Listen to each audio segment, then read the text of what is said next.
What's up, people? This is your boy, Levelhead, back with another live and leveled gamers podcast.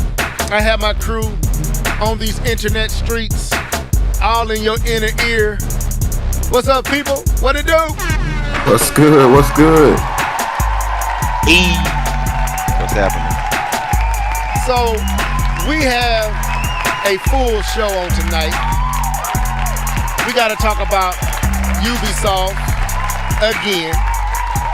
We have to talk about Microsoft again. And we got a question.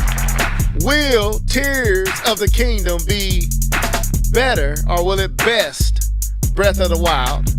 Also, there was another topic that we was going to talk about. I kind of forgot it. What was that other topic we was talking about, man?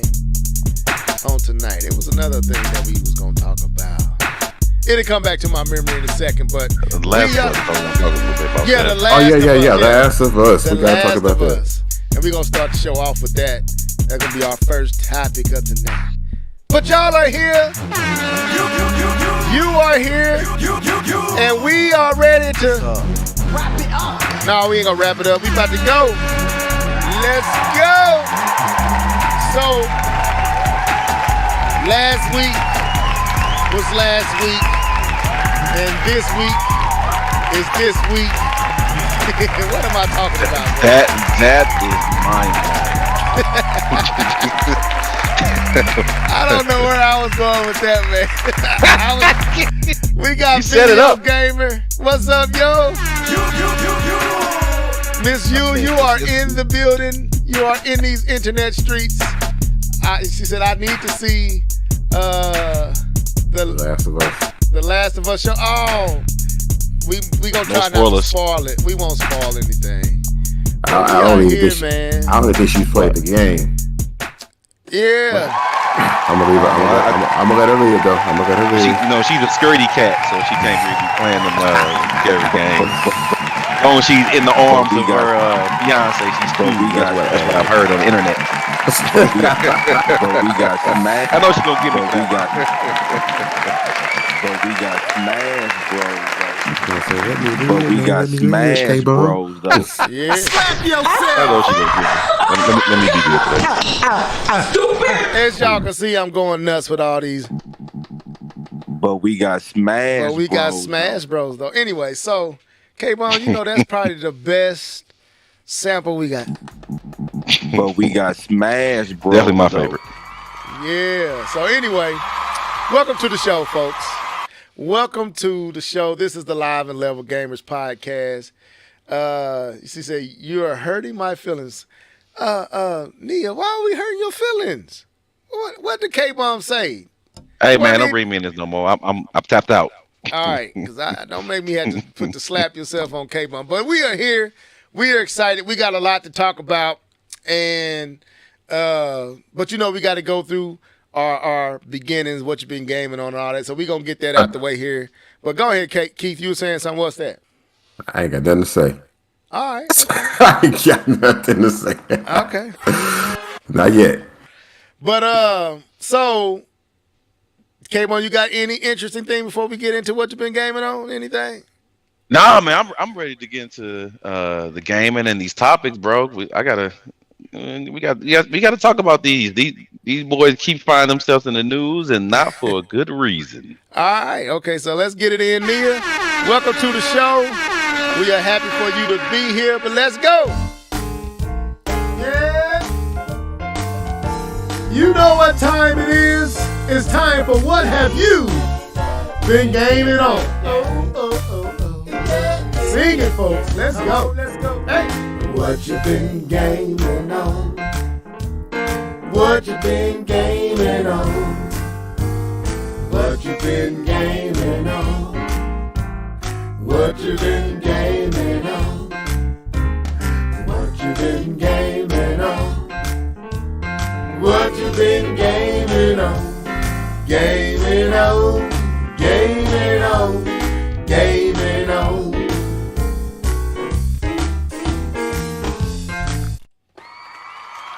All right, K-Bum.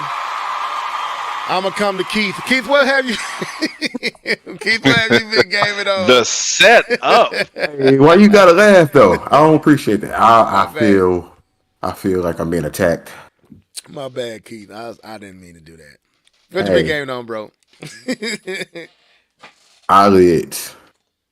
Been gaming on these eyelids. No, I haven't gamed on anything. Folks, I am sorry. Like, a lot of stuff been going on in my personal life that I haven't had a chance to. I haven't been gaming on that. But I hope I can soon. Okay, that's fair. I mean, hey, that happens in fatherhood, so I know exactly what you're talking about. Cause I haven't gamed on anything, but I plan on rebooting Breath of the Wild and playing through it again. Okay. I got this itch to get back on the Avenger and go some places I didn't go the first time. I still haven't rode a bear. I haven't seen certain things in the game yet that I know is out there, but I haven't discovered it. So I'm going to go play it again, and I might not beat it because the end was so trash. But anyway, we won't talk about that. That's going to come up. This is the first time I'm hearing about this. What, the trash? Me and Keith said the end, the final boss was trash. Trash. But anyway, I said the boss is. We gonna talk about that. Let's save it for the Breath of the Wild versus Tears of the Kingdom. Amen. K-Bum got so much to say about that part, don't you, K-Bum? But we got Smash. See, bro, I don't need you to say nothing because I got your voice over here, so I can get you to talk. But anyway, K-Bum, come on. What have you been gaming on, my friend? Okay, since I have to carry the weight of this part of the program, I will happily do so. So what I've been gaming on is all multiplayers. I have yet to dive back into. Move on. Come on, man! I'm the only person gaming on this podcast. You're gonna let me have my moment. Go ahead. Sit down. The words of Kendrick. Sit down. Be humble. Let me go ahead and get this in. All right. So yeah, I've been playing mostly multiplayers, and so I've been playing even right before the cast. I've been playing FIFA 23. I got a couple of homies that we hop online and play with. So it's kind of the co-op mode where you can have the FIFA is cool. You can have up to 11 people versus up to 11 people. It's actually pretty cool. I don't have that many friends that play FIFA, but we get about I think the most we've had was about 6 or 7. So that was pretty legit. All right, and everyone controls their own player, and you play against other humans, and so it's pretty legit. I have fun doing that. So I've been getting in with that. I've been playing a lot of Overwatch as well.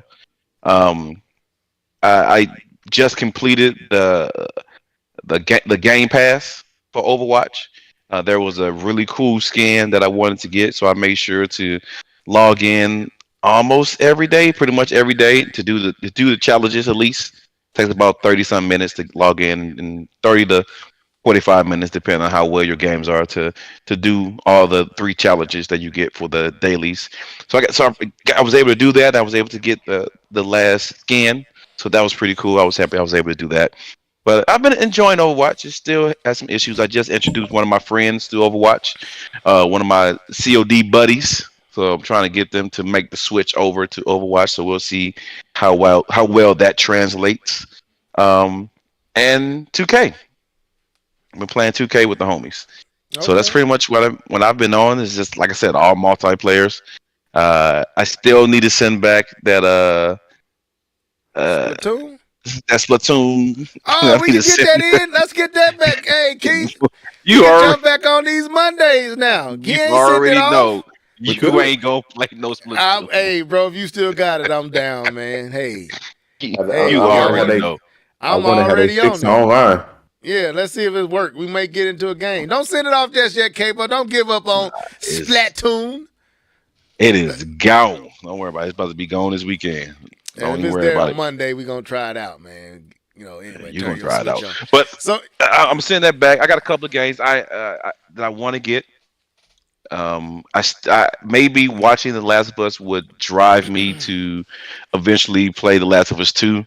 I got to get through God of War first. I can't start multiple single players. I just don't have the time to do multiple single players. So I got to get through God of War first, and then most likely the most logical movement is Last of Us. But I still have some other games that I want to play too, especially that Dead Space remastered that looks absolutely amazing. And so I saw a review for that today, so I'm pretty excited about that. So Okay. that's what I've been gaming on. Nia, you said, "Oh my God," leveled me too. You talking about playing Breath of the Wild? If that's what you're saying, Sister Nia. I feel that K-Bum. She says she feels that K-Bum. Are you talking about Breath of the Wild? Because I do. I got this itch to get back on the journey and see some of the stuff. See, I never beat that island, Keith, that you went to, where you get there and take all your weapons. I thought we were saving this for the No, second half. I'm just trying to make sure.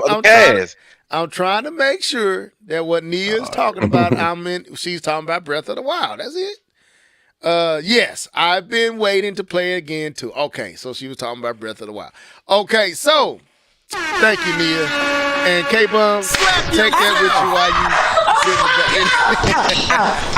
You was about to start a whole new story time. Take that. So anyway, we got a lot of. I thought I told you that. We won't stop. I thought I told you that. So we got a good set of topics on tonight. We got to talk about these massive layoffs from Microsoft. We got to talk about these developers not taking it anymore from Ubisoft. So we got to get all the soft people out the way.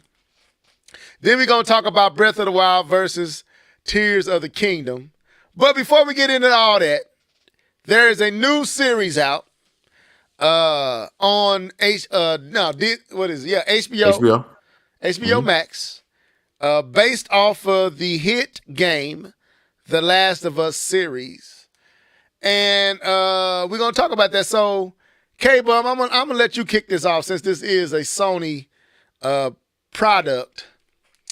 Bro, how did you enjoy The Last of Us? From a lot of the other live action shows, I did get a chance to see Uncharted during Christmas break. Comparing this to a lot of the other live action video games, this by far takes the cake. This is what happens when you allow the person who actually wrote the story to be on set with you as you're creating this series. And so I think I don't know if you want to talk about it, Keith, but I know Level, because I think you brought this up in our chat. The opening convo really set the stage, right, for what you were going to watch. And I think that's not in the game. That was something that they added, and I think that did an excellent job of setting the stage on what you were going to encounter in this series and what makes this series different than all of the other zombie movies that you may have seen. I thought they did a good job, and I thought they did a good job too with the beginning part with his daughter. I'm not going to go too much in detail with that for those who are not familiar with what happens, and so I won't go into details. But I thought they did a good job because they spent more time there in the prologue than they did in the actual video game, and so I think they did a pretty good job of setting the stage on what's going to follow and setting the stage of who this character of Joel actually is. I think Pedro Pascal, I think how you pronounce his name. That's right. He's the G. He's. I saw something on the internet saying that he has never starred in a series that scored less than 89 on Rotten Tomatoes. So like anything he touched is gold, and he's been legit from the Mandalorian series, from the Game of Thrones series. That's right, he is the Mandalorian. Now, Level, slap yourself. How did you not put? I knew the Mando. face. Okay. And the Mandalorian coming back with season 3. This is Mando. Right. So he's been on the road lately, man. He's been fired. He's been cooking. Right? Chef Curry in the kitchen, boy. He's been cooking, man. So I give him props. I think he's excellent. He's even doing his own imitation of the Joel voice It's not a full imitation of it, but he's doing his own version of it, and I think it's really good. And so I'm happy. I'm happy with what I've seen so far. It teased enough to kind of make you want to see more, and I'm excited on how they're going to do the rest of the show.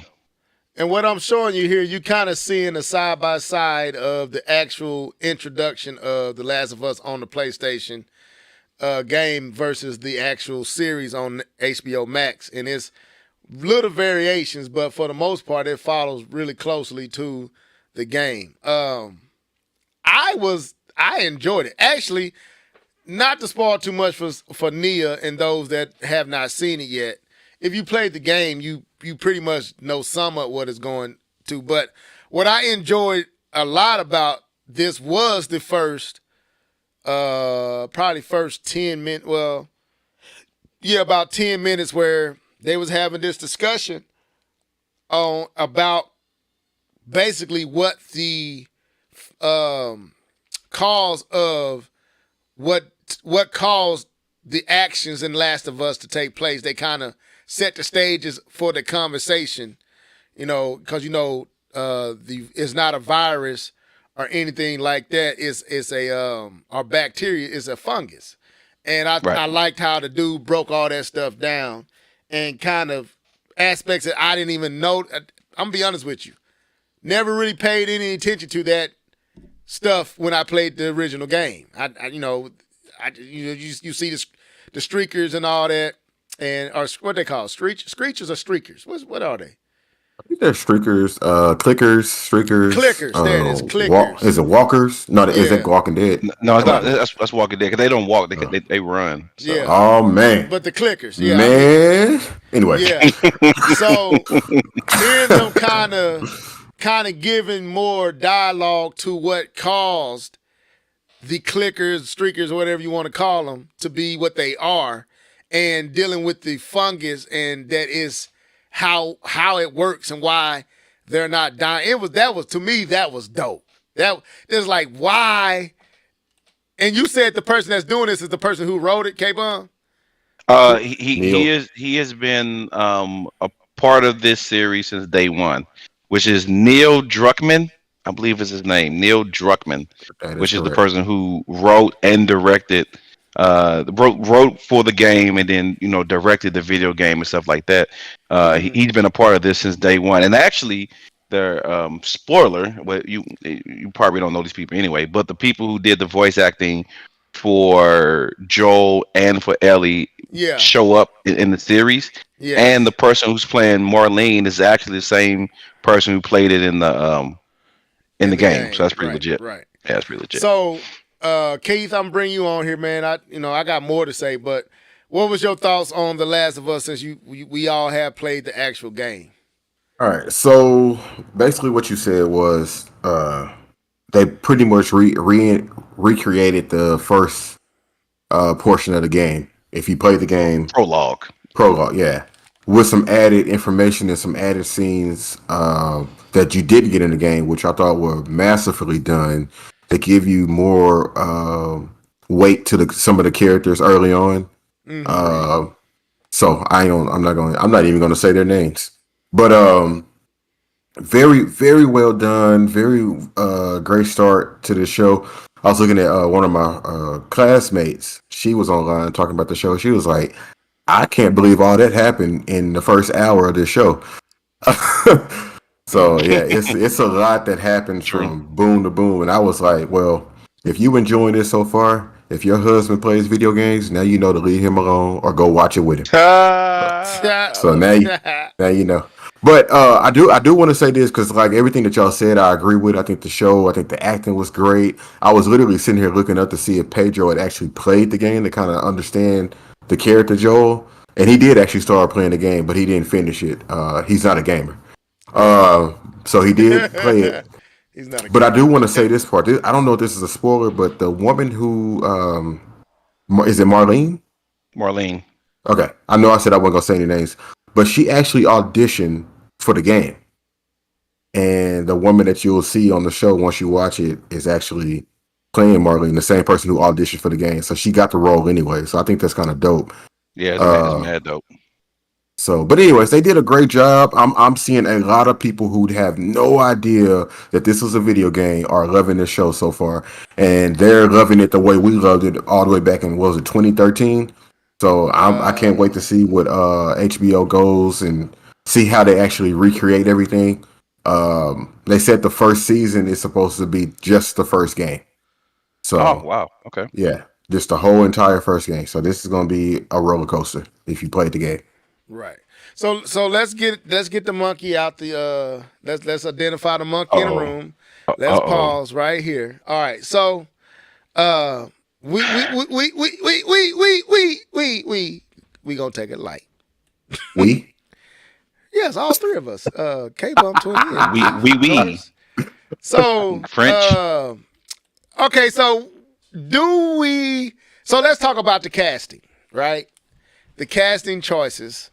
K-Bum, do you have the name of the person that's playing Joel? You said his name. I just skipped. Pedro Pascal. Okay, we got Pedro. This is him right here. Pascal. He's playing Joel. How are you feeling about him as Joel? I know you kind of touched on it, but do you feel like they did a good job of casting him to play Joel? Like, does he fit? The only thing I have an issue with him, I think he's perfect. I think he's absolutely perfect. The only issue I have with him is I wish he had a better beard. That's it. Man, I was thinking that. That's the only problem I have. I wish he had a better beard. Well, than that, he's perfect, man. Keith, what's your thoughts, Keith? Oh, he's doing a great job, man. That one particular scene, he brought it. That one particular scene, he brought it. All right, so of course we got the brother, which was his name is I just had on Tommy. Tommy. I was going to say Bobby, but yeah, Tommy. How y'all feeling about Tommy? I don't really think it matters with Tommy. Not yet. Not yet. Not yet. I would say not yet. It will play a big part, but not yet. Okay, so we'll skip past Tommy. So let's get to the other main character, Ellie. All right, we got to talk about this. Are we liking who they cast to play Ellie? I know if y'all got mad at the Mario, Christian Platt voicing Mario. Christian, you call the man Christian Pratt? Chris Pratt. Go ahead. Okay. I won't say Christian, but Chris Pratt. You know how they had an uproar about him playing Mario, voicing Mario, right? Sure. How are we feeling about? I don't know this young lady's name. What is her name? I just had it up. I went away from it. Okay. I want to talk about this. If there was anything I would complain, okay, not complain. If there's a place that I may have issue, is here. And I think we voiced this when we first saw the casting. Bella Ramsey. To me, Bella Ramsey does not. She don't fit Ellie to me. Now, I don't think it's going to hurt the show at all. Just my preference. I wish they would have picked somebody to look a little closer to what Ellie actually looks like. I think they did a good job with Joel. I think Joel looks like he looks like Joel, not like Joel, but he's in the ballpark. He has Joel-like features. He feels like this works with him. She was kind of a distraction when she came into the scenes, and it was like, why her? And I don't know if I'm wrong for that, but that's what I said. Nia said, "Lord have mercy." I'm serious. Like when she came on the scene, all I can say is, why did they pick her? Why? And I'm pretty sure it's because of her acting, but I don't know. But what do y'all feel? So she's actually. I'm not gonna say her performance is bad. I think her performance is good. I think, like you were saying, kind of alluded to her looks. She doesn't look like the game's character, not even close. Yeah. Like it's so far different. But we got black people being cast as there was white people in the game. Joel is Hispanic now, isn't Pedro? He's Hispanic now, so Neil wrong. Neil wrong. I'm not even gonna read. Neil, I'm not even gonna read. Why you doing us like that, Neil? We not talking about her looks like that, Neil. But is she lying though? But that little girl just got a 5 head. Leave her. Look. I got the perfect person who would have played her. Hold on, Keith. I got Neil, I gotta give it to you. She do got a 6 head. But go ahead, Keith. I'm sorry. I got the perfect person who would have played her to a T, but I think she aged out. Look up Caitlin Dever. Caitlin Dever. Okay. Yep, she would have been the perfect person to play Ellie. She actually did some work on Uncharted 4. She was Cassie Drake in Uncharted 4. She would have been her voice, her natural sassiness. Her What's her last name? Dever, Dever. I got her. She would have been the perfect person, but I think she aged out. Yes, yeah. Have you seen her work before? No, but she looks more like a Ellie. She looks more like Ellie than this girl. She got that. I think she may have aged out, but yeah, I see what you're saying. Even the girl that's playing in Wednesday looked more like Ellie, but she and she's in Wednesday. She's not in this, but anyway, I'm not gonna go ahead, Keith. Let's not. Was Keith done? Was you done, Keith? I'm done. Okay, go ahead, K-Bone. Let's not dread too much on this, but I'm leaving some room there. I'm not sold, but I'm not like get her off the stage now, right? So I'm still waiting for that moment for her character to kind of click in my mind, and for that moment where you forget that she doesn't look like the character and just accept her as the character. So I'm waiting for that moment, and so I thought she was excellent in Game of Thrones. She was Lady Mormon, I believe, in Game of Thrones. So I thought she was excellent there. So I know she's a good actress. So I'm just waiting for that moment when you kind of switch over. The person I thought would have been perfect, but because that's who I thought was the voice actor at the beginning was Elliot Page. Ellie Page, which is now Elliot Page. Yeah, she couldn't do it. Yeah, because she had a sex change, so now she's a guy. But I thought she does look like Ellie. Dang, she had a sex change? Yeah, she has sex change. So that's not really. She wouldn't play a woman on TV after that. But I thought, and she's probably aged out too as well. But that's what I thought it was at when I first saw the game. But that's beyond me. I'm gonna give the girl a chance. I think she's a good actress. And I'm waiting for that moment until when she makes me forget about that she doesn't look like the character and just makes me believe in her. So that's what I'm waiting for. You remember they was comparing her to Ellie when the game came out, but then she went and did what was it, Beyond Two Souls or whatever. Yes, Beyond Two Souls. She went and did that game. That is correct. You are absolutely 100% correct. Okay, well, like we said, I don't think she's going to hurt anything. We finna move on from this specific topic. I don't think she's hurting anything, to be honest with you. But she just doesn't look like Ellie to me. But still, she doesn't have to look like Ellie to be good in the role. Right. But so far, so good. The first episode is very post-pounding, engaging, is on the edge of your seat.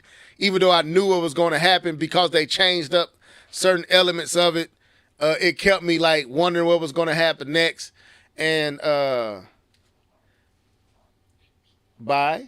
Go get the remote control upstairs. It won't work. Well, hey, figure it out here and bring it back. I will. Anyway, so daddy sneaking moment up on me like that. That's daddy mode, y'all. I apologize. Anyway, so but it was good. So Nia and all those that's listening live, do yourself a favor. If you got HBO Max, go over there and check it out. if you don't have HBO Max, you got that Fire Stick on the boot. Do what you got to do. I ain't mad at you. Yeah. Anyway, so let's get into our one of our topics for tonight. Which one we going to? Let's go to, I was going to say, let's not Microsoft out the way. Let's knock Microsoft on out the way. Okay, let's knock Microsoft out the way.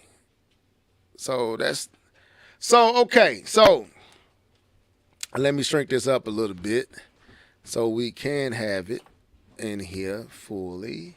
All right, so as y'all heard, Microsoft has laid off 10,000 employees with heavy impact on Xbox, Starfield, and Redfall devs, Bethesda, Halo devs, 343, and more. Microsoft has decided to let go of all these employees. So, Microsoft has just released a blog post, and it contains grim news for certain employees in the organization. The information was shared by the CEO of the company. How you say that? Satya Nadella? I don't know anybody. Lord, Nia, I bet you Nia like, Lord Jesus, what is this dude doing? Where you at? Right probably here. Satya Nadella. Nadella? Okay. Her first, anyway, Lord, why do I got to read these things all the time? Because I always screw these names up. It was a he. Anyway, he first spoke about how the world is going through significant changes and the way people spend digitally has changed too. The company, dang it, why do y'all do that to me? The company understands that they need to exercise caution as, move this out the way, as some parts of the world are already in a recession and some parts are expecting it to arrive in the near future. Therefore, the CEO has thought about 3 priorities to focus on to make Microsoft even more strong and competitive. So the first priority is to align the cost structure with the revenue and demand. For that reason, they have decided to decrease the overall workforce by 10,000 employees by the end of fiscal year 23 third quarter. This consists of less than 5%. They trying to make it light. That's a lot of employees. I don't care if it is only 5%. That's still a lot of people. Microsoft overall workforce, even though they will be letting go of certain people, this does not mean they will stop hiring in key strategic areas. The second priority for the company is to continue their investments in strategic areas to secure their future. The third and final priority of the company is to treat their employee with dignity and respect and act transparently. He then concluded by saying in 2023, it's showtime for Microsoft, as he thanked people that have contributed towards the company to help it reach where it is at the moment. So one of the companies that's getting hit that y'all heard is 343 and Bethesda. Ain't that so? I can keep reading if y'all want me to, or we can just go from there. We go from here. Okay, so what do y'all think about this first, and we kind of look at some more of this as we just dialogue. So, Keith, come on with it. What you think about what has just been shared? First of all, man, my heart goes out to all those employees. I heard they was getting paid, so hopefully they got taken care of on the way out. But nice severance package. Yeah, nice little severance. But yeah, my heart goes out to those families. Hopefully they can get back on their feet. If they were staying in like Silicon Valley, I'm pretty sure they can find a tech job somewhere. Hopefully, maybe not. But it sucks, man, because Microsoft has so much money. You never thought that layoffs and things like that would hit their doorsteps. But then when you turn around and notice that they got $70 billion tied up in an acquisition right now, then it makes sense that they're having to do this, and that And it sucks the way they're trying to spin it. They're trying to spin it like, oh, we're just trying to refocus and recalibrate. Oh, it was only 5% of the employees. No, this acquisition that y'all are trying to do to try to beat PlayStation is hurting you, and you don't want to admit it.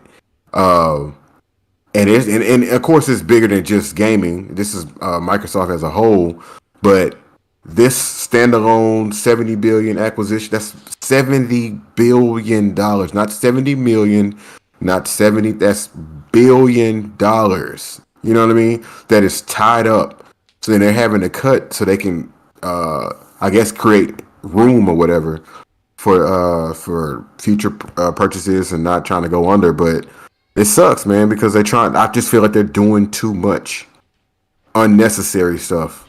I can't speak to any of the other intellectual properties that they have, like the Office and Windows and stuff. But I'm pretty sure a lot of those employees are cut too. But I just think it sucks overall to see this hit Microsoft. It's kind of alarming, actually, because I didn't see anything like this coming from Microsoft for a very long time. I would have saw something like this come from Nintendo or Sony. Speaking of that, Nia makes an interesting and truthful statement. What's she talking about? She said stories like this always makes me think of Iwata when he cut his own pay instead of his employees when the Wii U took a loss, and that's true. Oh, He cut all the higher ups. They took pay cuts to keep from laying off employees. So that speaks to the value that they talking about. They value the employees. Well, apparently not enough that you laying off 10,000, and it goes crazy. What you just said, Keith. It goes to their own negligence and overreaching, because it's clearly you already cutting people in Bethesda. And I'm going to bring you in, K-Bum. I ain't forgot. I just want to add some more fodder to this. So you mind you, they just bought Bethesda. Yeah, that's what I'm saying. They just bought Bethesda. They land people off in 343s. That's the Halo. They basically letting almost all of them go. And their HoloLens, the part of their company, since a lot of people didn't, they had a lot of that going on with with the government and military, and I think a lot of that didn't go exactly like they wanted to, so they letting go a lot of them over there as well. And like I said, and Bethesda, and like you said, Keith, they just purchased Bethesda, and they already cutting employment within the company they literally just bought. So, and they still trying to acquire Activision. So, come on in through here, K-Bun. What you thinking, man? What's going on with Microsoft? K-Bun. Sorry. I apologize. Okay. So, all right. So let me kind of jump in here and kind of talk about a little bit, and just look at it from a big corporation view, because I work for a big corporation. Actually, my entire professional career has been with big corporations, and layoffs isn't foreign to big corporations. I'm interested in what type of layoffs they were, because there's a difference when it comes to layoffs, and I want to make sure I'm being clear here. There's a difference when it comes to layoffs when you're talking about contractors and full-time workers. So I'll speak for my company. I won't say names. People may know where I work at, but when we had our layoffs during the pandemic, they made sure that no full-time worker would be let go. So they didn't let go any full-time worker. But they did let go contractors. So that was one thing that occurred. But that's not really that big of a layoff. It doesn't have that big of an impact because you're laying off contractors and not full-time employees. So I don't know the exact numbers when it comes to it. But it may not be as impactful as people are making out to be, because people don't know. We're looking from the outside. We don't know the full details. So that's me just adding some more flavor to this conversation, right? Because there is a difference. Laying off someone who's contract work that's been there for 2 years, or someone that has 10, 15 years worth of knowledge in the company is extremely different. All right. But there's a but here. If you just spent how many billions they spent for Bethesda? 70. What it said? Yeah, No, 7. not Bethesda. 67, Bethesda was 60, like 67. They 6, trying to something like get that. it. They It was trying like to 6. get it. It's like 60 something. No, for Bethesda? No, that's from No, Activision. 7. It was 6.7 7. or something like that. It was for It's 6 7 Bethesda. billion for Bethesda and then 70 Yeah. billion for Activision. The fact that you are already laying off people in your gaming division while you're trying to spend a lot of money to acquire more is not a good look. It's a feels bad is what they would call it. It is a feels bad. And you're saying that, I think it was a statement that you said that they're saying is 2023 is our time, or is now our what was that statement you said? I go back up. Uh, Hold up. but it was a statement saying that, in 2023 this is our time now. And my thought to that is, so was 2022, so was 2021, so was 2020. It's showtime Because for it's Microsoft. Showtime. And I'm saying to myself, so was 2020 was Showtime, should have been Showtime. 2021 should have been Showtime. 2022 should definitely have been Showtime. Let me read this part to add to what you just said. The third and final priority out of the 3 priorities of the company is to treat their people, their employees, with dignity and respect and act transparently.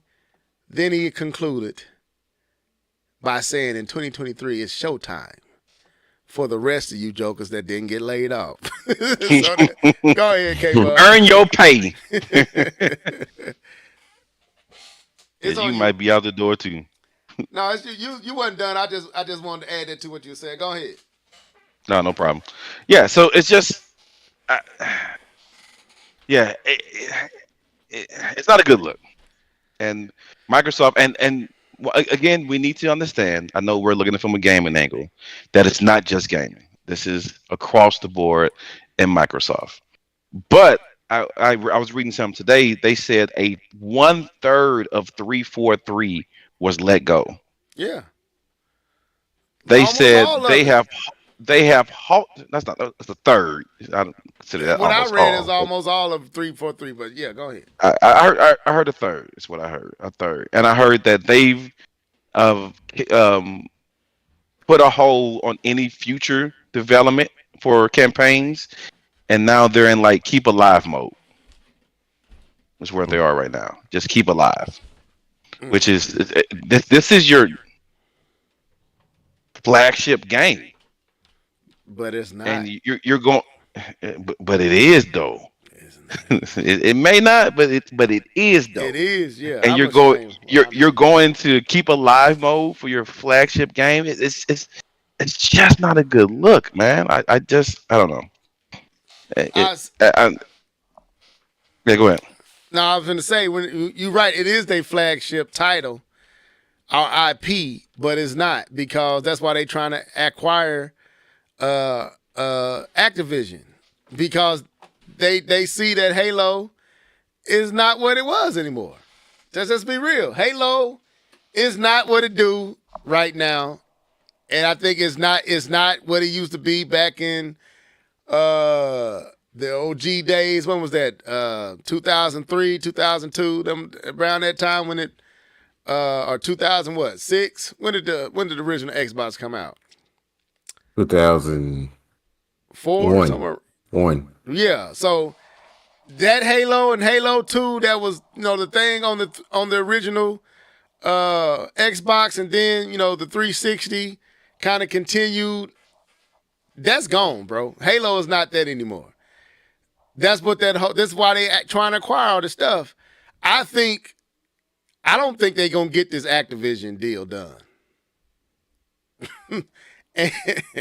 But that's what I think is gonna happen. I think they not gonna get this deal done, and because I bet they probably hoping for those developers to breathe some life into they chief IP, but they don't know what's going on there. I don't believe that. I don't believe they're gonna switch over any Activision guys over to. You said brief life, so I thought you were saying like bring them over to help with development of Halo, which I don't think that's gonna happen with an acquisition like that. You don't think, and I don't want to stay on this too long, but just thinking outside the box a little bit. If you got a company that's making a IP that's similar to your flagship IP, and it sells like hotcakes every year, and you see that your IP is steady dying and losing ground year after year or iteration after iteration, you wouldn't bring some of those guys over to look at what maybe we doing wrong or suggest some things or give us some pointers on how to improve this title? I mean, they're going to share information and knowledge. That's what I'm saying. That's all I'm saying. I mean, that's going to happen regardless. I thought like 70. bringing a development team to say, okay, now you develop Halo. Like that's what I'm referring to. They're not going to say, okay, now you develop Halo and take it away from 343 and just say now you do it. I don't see that. I don't see that happening. I do. I could if I'm giving as someone who worked in corporate America and has been a part of acquisitions. That's not what you do in acquisitions. Just speaking from that perspective, that's not what you do with acquisitions. It's not what you should do, or it's not what you call. That's not what you do with acquisitions. That's not the normal procedures with an acquisition. But I gave y'all $70 billion. $70 billion, you could have went out and you could have went out and asked some fans how to make the Halo for $70 billion. Good God, that better not be the end game. If that's the end game, hey, they need to slap yourself. So what y'all think about this? We won't stay here. What y'all think about the whole HoloLens seemingly as a done deal? They kind of moving off of that. Did it actually come out? No, the company's HoloLens, along with other engineering departments, will go through the same situation. So they ain't even done. They're not done, bro. Microsoft won't share specific numbers, but several employees have told me that 343 Industries was hit hard. This comes in the wake of a long-running hiring freeze and a lot of contractors' departures. So, K-Bun, you was right with the contractors part. You're right on the money. Man, they just got to go over there. They need to focus. They need to do the same thing Ubisoft doing when it comes to gaming. I can't speak to the other industries or whatever. Transition, Keith. But they need to focus. Their show wasn't that good. Their flagship title isn't that good. You are the strongest link. Hey, man. Go ahead, man. Go ahead. You got it. No, go ahead. You was making your point. I don't want to interrupt. No, I just think they need to focus. You know how I think me and you have talked endlessly about Rare. Like, why haven't you been using Rare? Like, you've been trying to chase this Sony money, and you could have been using Rare and taking that Nintendo money whole time. You don't have. But you ain't do it. You don't have the. You got to have. It wasn't just Rare. You had a lot of Nintendo influence in mind on a lot of them Rare games. And when they left Nintendo, you lost a lot of what made the Rare games what they were. It was being under the hand and thumb of Nintendo. I agree, but you just got to make games. You can't just, sit back and say, well, I don't think we can do it, because you can make a game. It could be mediocre. And then you can figure out where to go from there. But if you never do that, franchises die. Like, they made that one Banjo-Kazooie bolts and nuts or nuts and bolts or whatever it's called. I didn't play it. Pause. And it was Pause. No, I was messing. And it was mediocre. It was mediocre, and they could have took what was bad and fixed it. But no, they just want to start over like DC. Okay, never mind.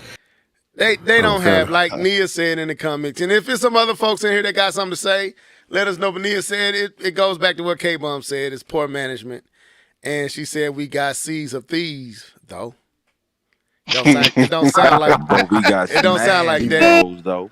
He tried. But we got Smash Bros. I though. tried, it don't sound like Smash Bros. Though. But Crazy anyway, of these. I didn't get it. Yeah, I never did either. So let's move on to Ubisoft, the second soft of the two soft individuals in the room. Report, Ubisoft CEO apologizes to employees over ball in your court comments. Now, how you say his name? Yves? How you say his name? Yves. Yves. How you say his name? G with it. We don't know how definitely to don't say Yas no more. Yavs or Jeeves. Anyway, held a company-wide Q&A to address the publisher's future. So last week we told you Ubisoft was struggling with all these game delays. It said Ubisoft is facing turbulent times financially and in-house, and CEO Yves was forced to reckon with recent comments he made, shifting the blame. Seemingly, I add, they didn't say, they said shifting the blame to the staff. I'm going to say seemingly shifting the blame to the staff. Come on, IGN, stop being trying to stoke up more tension. That man apologized. After canceling 3 unannounced games that we know nothing about, that they could have kept to themselves since it wasn't announced, and delaying the release date of Skull and Bones for a 6th time, which nobody wants this game, told employees the ball is in your court to help get the $3 billion company back on track.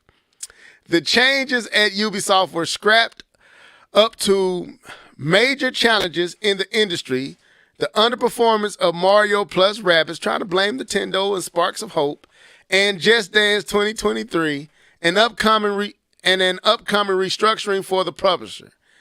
On Wednesday, a new report from Kotaku revealed that Ubisoft had a company-wide Q&A to address.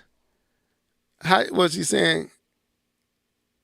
She was pronouncing it for you. Yves Guillemot. Yves Gizmo. Okay, thank you. I'm not even finna try. Revealed that Ubisoft held a company-wide Q&A to address the news of the restructuring. There, the CEO apologized for his previous comments. I heard your feedback, and I'm sorry this was perceived that way. Guillemot said, according to the source present. When saying the ball is in your court to deliver our lineup on time and at the expected level of quality, I wanted to convey the idea that more than ever, I need your talent and energy to make it happen. Nah, bruh, I'm going to go ahead and go with IGN. That don't even make any sense. When I say the ball is in your court to deliver our lineup on time, that sound like you throwing some shade, don't it? And at the expected level of quality. That seems like you are blaming them for what's going on. Don't that sound like that to y'all? Mm-hmm. When saying the ball is in your court to deliver our lineup on time, meaning you constantly not meeting the dates and at the expected level of quality, and it's not good. So you did throw them under the bus. Guillemot? That's right, Nia. That sound like shade to me. So IGN, I apologize. It was not seemingly. This was absolutely shade. I wanted to convey the idea that more than ever, I need your talents. That's how you convey and energy to make it happen. This is a collective journey that starts off, of course, with myself. Well, nowhere in this statement was you throwing anything at yourself. With myself and with the leadership team to create the conditions for all of us to succeed together. What you said, Yves? How you say his name? Yves. Let me look down here what Nia said. Yves Gilmo, you lying. Just calling Gizmo. Gizmo, you lying. Gizmo also remained vague about the potential for layoffs. It's not about doing more with less, but finding ways to do things differently across the company, Gizmo said. I don't even like saying it like that. According to Kotaku report, some developers within the company still feel that management is, like we said, out of touch. That is the problem. That's been the problem. You're out of touch when Just Dance is your primary selling point, and you put your hope in Sparks of the Kingdom. Yeah, y'all out of touch. With the lower level staff, the Q&A, which lasted an hour, also did not address the recent call for a strike at the company's parent studio. Let me see what else. do I want to read any more of this? So anything y'all wanna discuss about this? What's your thoughts? I'm tired of reading all this. I went first last time, so I'll let Keith go. Go ahead, Keith. All right, man. You can't. He's a CEO, right? Yes. You can't say stuff like that, man. Like you literally could, if they wanted to, if they had the balls, they could just literally walk out. We're done. You know what I'm saying? It's in our court, and then the fact that you read down there where it says poor management or mismanagement, and you're basically shifting the blame from yourself and putting it on the developers for having to develop games that they probably don't want to develop, or using old assets and keeping old things, trying to make these pay as you go type games. Like you look at any Ubisoft games, they're filled with junk and just stuff to do. Every single game, from the Crew 2, Far Cry, all of them, Assassin's Creed, they're all filled, Watch Dogs, they're all just filled with stuff to just make the gamer just do things. And that's not how you make a good quality product. That's definitely coming from the management because they want more and more money. I'm literally on the Ubisoft app. They have games and game passes and all that other stuff. They sell their games for like $100 for one game. Like right now, well, actually, their games are on sale right now. Excuse me, Ubisoft. But most times they're selling a game like Watch Dogs Legion. The Ultimate Edition is $119. It's just filled with stuff, but the core game itself is not even quality. That's the type of stuff. That's the management stepping in and saying, "Here's more stuff," and then this man has the nerve to shift the blame for that type of content on the developers. When you are the last say so, they are the last say so when these games are going out. That's bananas, man. He ought to be glad these folks don't walk out on him. Like, for real. Don't even worry about a layoff. We're done. You know, whole company be shut down. In my opinion. Yeah, I mean, dude, yeah, he threw them under the bus. And, I'm going to let K-Bum go first, and I'll give some more thoughts on some of what I heard about with some of the response from the developers. But go ahead, K-Bum. That was a good point, Keith. This is called damage control. That's what this follow-up message that he's trying to do. He said some stuff that he should not have said, that should not have come out of the mouth of management. He may have meant it one way, but it definitely came out another.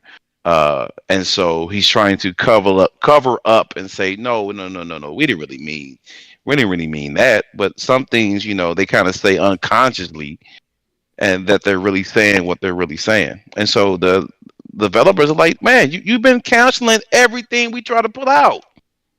They've canceled like 7 games in the past year and a half. 7 games. Like, what you mean about? We're trying to make the game that you're telling us to make, and you're canceling everything. And then you putting all your hopes in Mario versus Rabbit. That's not a AAA game. It may be a good game. It's not a AAA game. What you trying to say, K-Bun?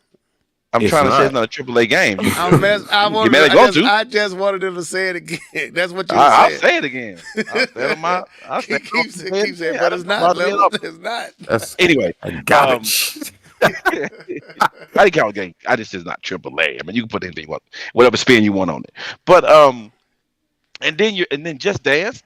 That's your flagship. That's what you're counting on. And this is the same company who are making games that people are absolutely tired of playing. There have been a decrease in Far Cry, a decrease in Assassin's Creed. People are tired playing what you're making. This is not Call of Duty, right? Where you can, when you're making these games year after year, and people are saying they're tired of it, but their money says otherwise, right? Everyone you talk to say, I'm tired of Call of Duty. Same game, tired of it. And they're the number 1, number 2 seller game every year. You're not that tired. But with the Division, with Assassin's Creed, and with I already named the Far Cry. People have showed with their money that they're tired of it, and that's why you're putting your money in games, and then you're still putting your money in games no one wants. Skull and Bones, who's asking for that? And then they had For Honor. That game was garbage. And then they had another game where you were like it was 4 versus 1. It was like Prey or something. It wasn't Prey, but it was something like Prey where you had to hunt these monsters. And they put that game free on PC. They made it free to play. It didn't sell. It was so bad. They made it free to play. People don't remember that game. I absolutely remember it. And this is the problem. And they have been falling off for years now. For years. This is not a problem that just reared its ugly head. This is a problem that management has created because they thought they knew what the public want, because you saw people buying games, but you didn't see their disdain, their distaste to what you were giving them, and people are tired of it. And your developers are doing what they're told to do, but that's management. You have to own up to it and say that we've made the mistakes. We are going to work to right the ship, not just put on developers to make a game just for you can cancel it in 3 more months. Anyway, I'm sorry. That's. Let me step back. Sometimes I get on the roll. I can't. I'm good. I'm gonna read some of this about the delay. It says other employees. Let me read and go back up. It says in other news, a report by Inside Gamers brings responses from 5 existing former employees from Ubisoft on why the company is hell bent on canceling and delaying titles. One employee stated that the recent situation hasn't impacted them, and they were told by the higher ups that the reason for the cancellation and delays was the hybrid and remote working format the company was following. The hybrid and remote. I don't even know what that is. Hybrid and remote working format. Yeah, I know what it is, but what are they saying about it? That they saying that was the problem. That's one of the one of the employees or developers said. What does it got to do with anything? Yeah, I think exactly what it has to do with it, but I'll let them finish. Okay, then other employees stated actually, let me step in on that. In on that. What they're referring to? They're referring to the hybrid remote working schedule. So what it is, my job does this, is that I work in the office 2 days a week. I work out of the office 3 days a week. I work from home 3 days out of the week. So in the office 2 days, at home 3 days, right? And so that's kind of the process that I do. That's the hybrid working solution that they're referring to. We have shown in our, and understand, we're technology jobs, right? Everything I do is on the computer. Same thing with the developer. Like I said, I'm a developer. Everything we do is on the computer. I don't have to be in the office to do my work. Exactly. I can do the same amount of work at home. And for some people, they do more work because there's no separation between not working and working. Because they're working and living in the same space. So for some of them, they work even more.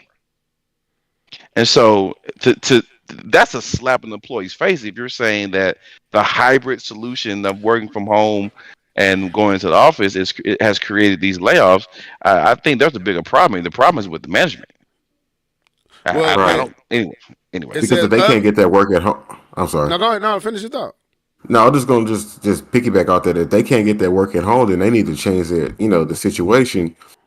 Man, they should have never started that. And I know they started it probably because of COVID, but they should still be able to perform the same. You should still be getting the same performance regardless. Right. Our job has stopped again. I'm a developer for my company, and we're sticking with 2 days. Like they're not increasing the days to come into the office because they found that this is suitable for work-life balance and is suitable for getting stuff done. And so I to say that is the problem, that's rough, because the thing is, a lot of young talent, again, I'm getting on my platform, I apologize, but a lot of young developers are looking for full remote jobs, not even hybrid. They want full Stay at 100% home. And work what from you mean home. by remote is at home, working from home jobs. We have remote is home. Yeah, remote. That's what I'm saying. You said full remote. That means at home, work from home Or jobs. yeah, anywhere in the world. Yeah, Right. exactly. And Or still be able anywhere. to, like, I can be here in America working for You can go on. Ubisoft in You can go on in France. vacation and still get some work in, even on Yeah, vacation. I've done that. I've done that Right. several Right. times. I mean, I've gone that's why. Well, out of the state I and don't know still who worked. listens to us. I ain't want to put that out, but yeah, you go on vacation, you still get that work It's in. no, it's legal. I tell my boss. He knows what I'm Okay. doing. All right, cool. So let's read the rest of this because we still got one more topic I want to finish. So other employees stated in unison that that titles they were working on. So these got to be developers were working on were either canceled or delayed as they were not what gamers wanted. They came to this conclusion after they received such responses for the titles during Q&A sessions as well as play test. Lastly, all hope is not lost, as one of the employees did state that the games were being delayed and to bring more quality to them. So what it sounds like, I heard one developer on Twitter say that one of the problems with Ubisoft is they are not into creating new IPs and titles and original stuff. They're more into trying to chase trends. And that kind of goes back to what we said last week, was that one of the problems with Ubisoft is their focus on tracing trends and trying to, like, if who makes Fortnite? Epic. Epic makes Fortnite. Fortnite becomes a phenomenon. Ubisoft tries to make their version of Fortnite. Smash Bros. Become a success. They try to make their version of Smash Bros. I'm just using the title. Call of Duty is the thing. Now they're trying to make their version of Call of Duty. They actually are. They actually are creating their version of Call of Duty. Right. So the thing is, they're not setting the trend. They're not pushing anything forward or setting the path. They're only trying to run down paths that's already been paved and trying to eat off of what someone else has made valuable or prominent. They're trying to, that work over there, go down there, see what they're doing, and rinse and repeat it over here. And the whole 1 year model with Assassin's Creed, which them games should never have been a yearly release. I think they saw the Call of Duties and all the other games that was coming out every year, but is Assassin's Creed really built for that model? No, it is not. So you're getting these rinse and repeat stuff full of busy work and just copy and paste from your last title, change up here, change up there, reusing assets all over the place just to give a new Assassin's Creed every year that's not really ready, that's buggy, that's having issues, and not really engaging, not really inspired. And your developers is forced to push this stuff out, Just Dance every year. For what? It's Just Dance. You don't need a Just Dance every year. Just update the songs, and that should be a download this new update for this. They shouldn't have to sell a Just Dance every year, but so I think that's what the main issue is. Ubisoft doesn't have an identity. They chase trends. They don't spend enough time developing unique experiences, and and then when they started to fall and crumble, they threw the blame on the developers. That's what they did, and this is what Nia said. This is absolutely sounds like a threat. You're threatening them. Get your act right, or else. That's what it also sounded like, and it definitely didn't speak to a leadership that takes pride in the dignity and what's the word? What did he say? Dignity and something else he said. So no, this dude absolutely meant what he said the original way he said it. And now that he catching some slack, he's trying to, like K-Bum said, save face. And if I was them, I would. I'll be I strike. I wouldn't let this go because it speaks to leadership. This was the same dude, Keith and K-Bump, on the stage back in 18, 17, when they showed Beyond Good and Evil, that CGI fakeness, and walked on the stage with a tear in his eye, knowing good and well that game wasn't nowhere near anything legit. And here we are in 2023. We ain't seen a trailer when it could possibly be coming. So yeah, Ubisoft to me has lost its way. They probably need new leadership. Nia asks. They've definitely lost their way.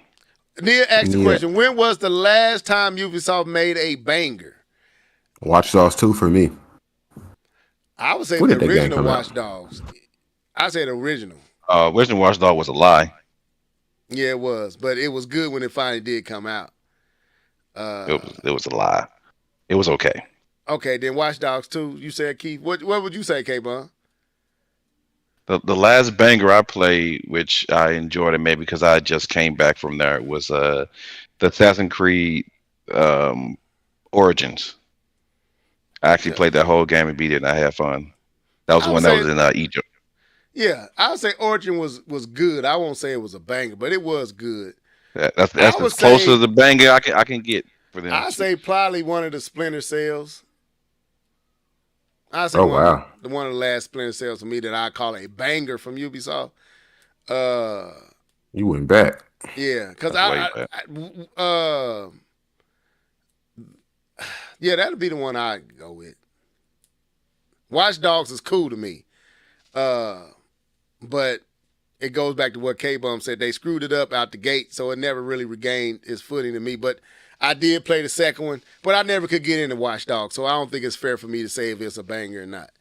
I'm trying to see when they came out. Mario and Rabbids was cool, the original one, but I ain't gonna say it was a banger. It was cool though. Yeah, I say a banger is the last Splinter Cell that I played. I really enjoyed that, and I beat it. Or I guess I can say the Division until I beat it. Division until I beat it. Yeah, because I enjoyed Level Head Down. That's what Level Head Down got his whole start. But anyway, so let's continue on to our last topic. Anything else left on this? Ubisoft, they probably need new leadership. Bottom line. Maybe it's time for this dude. They need to get this stuff together, man. Yeah, maybe it's time for this dude to go let somebody else take the helm. Clearly, the way of the dodo. Yeah, clearly he's not the person for the job at this time. So that's what I would say about that. So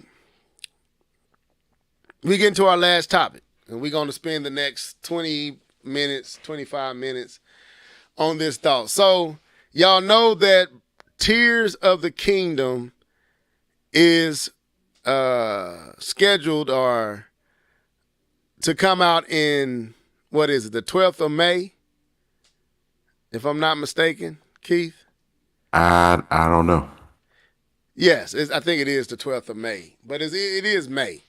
And if it doesn't get delayed, with all the stuff going on with Nintendo, we don't know what it take place. They may say, hey, we're going to have to push it back and it's really being pushed back to be released with whatever else they got coming, the new system they got coming, because y'all know it's coming. When it's coming, we don't know. But so the thought, I was watching a video, I can't remember who it was, and they asked the question that sparked this thought in my head: will Tears of the Kingdom be as impactful as Nia said? That's the week of her birthday. Well, happy birthday, Nia.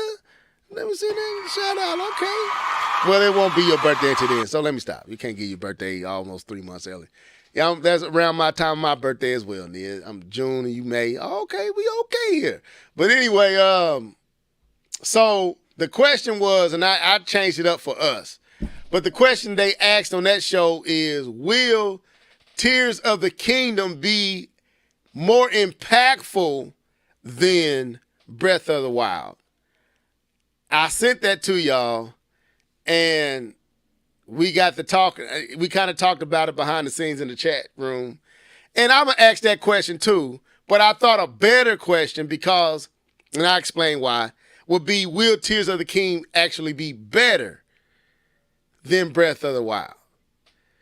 More impactful, me personally, I don't think it can be as impactful as Breath of the Wild was, because it's hard to be more impactful than the first to do it. You see what I'm saying? Kobe could be every bit of the basketball player that Jordan is, but Jordan did it first. So Kobe always going to be the second Jordan. So you can't be more impactful than the person who did it before you. And, of course, you got LeBron, who, is baby a whole different. So he impactful. But anyway, we ain't here to talk about that. But first question. Do y'all believe, and Nia said, if Tears of the Kingdom has Skyward Sword elements, then maybe. Oh, okay. You got to explain, Nia. Explain in the comments what you mean by that. K-Bum, and I need your full engagement here. You've been engaged the whole cast. Don't drift off into the background. We here to talk about this, K-Bum. You have played Breath of the Wild. You have your sentiments. Do you believe, the first question, do you believe Tears of the Kingdom will be more impactful than Breath of the Wild? I don't care who goes first. It doesn't matter. Then we got to talk about, will it be better? Go ahead. K-Bomb. My question is, what did you mean by impactful? Okay. Breath of the Wild was a highly impactful game that has basically inspired many games post its creation, right? Breath of the Wild is a trendsetter for as the Zelda franchise. It took Zelda down a whole different path that really won over the hearts of Zelda fans in a way that they hadn't been won over in a long time, I would say since Ocarina of Time. It was a game changer, and one that not only the Nintendo universe took note of, but gaming in general took note of Breath of the Wild and its impact and its I won't say originality, because I know where you would go, K-Bum, and it's true. Breath of the Wild borrowed elements from Witcher, Skyrim, and other titles, but they also did their own unique things that was unique to their universe that has inspired a lot of other games that's coming behind it. So It's almost, if you know anything about Ocarina of Time was a game changer when it came out. Ocarina of Time, just like Mario 64. So was it the first? No, but it was a game changer for what it brought to the table. I think Breath of the Wild, for what it brought to the table and the freedom that it brought to the table, and that fact that it was a Zelda title, was a game changer with the weapons. And then, like I said, all this stuff that you say was elsewhere, and the food and all that type of stuff wasn't unique to Zelda, but all of it was special. Even if you didn't like it and it didn't really float your boat, you could still say it was a special game. I believe you can say it was a special game, even though it wasn't for you. So do we feel like Tears of the Kingdom can match that level of impact? Would be my first question. So I'll let you and Keith go. So I'll go to you first, K-Bomb. I'm trying to think, because I'm looking at sequels to bangers, right? I'm looking at the God of War, Ragnarok. I'm looking at Horizon. I'm looking at Last of Us 2. I'm looking at I wish Xbox has some good sequels I can look at.